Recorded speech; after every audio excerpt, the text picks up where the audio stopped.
Sa atang Ginoo nga mubalik siya, aron pagtigom sa mga balaan.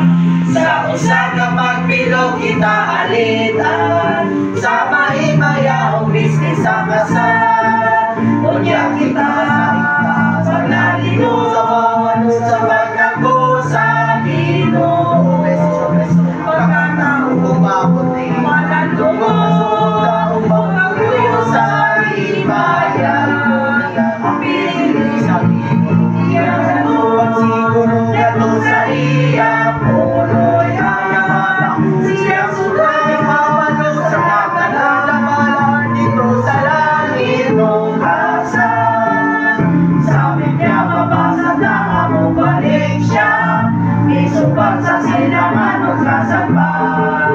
Pagtigumon niya tanang mga balaan, magpanaw ng tuwa sa lugnanan. Unya kita sa iba, panalino kapagano sa pagtakbo sa Ginoo. Pagkatao malamugo, umakuyo sa himaya.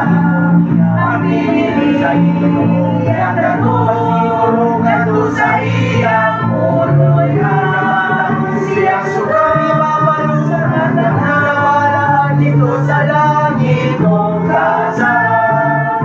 Matuon ang lawas niya atong makita, kung wala laing iyang paanion. Sa mag-isa akit ang bukang Rebecca, ang baruong yan na makita ta.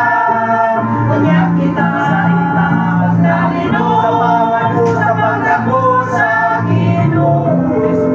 Pagkatawa, malanugo, umakuyo sa himaya. Ang pinili sa Ginoo, iyang nagtuon gato sa iya puloy hayang. Siyang sugay mabalo sa katangalan dito sa langit mong kasal. Sa babang sa kawatan ang pagbalik niya, kamay malumuson sa orasan.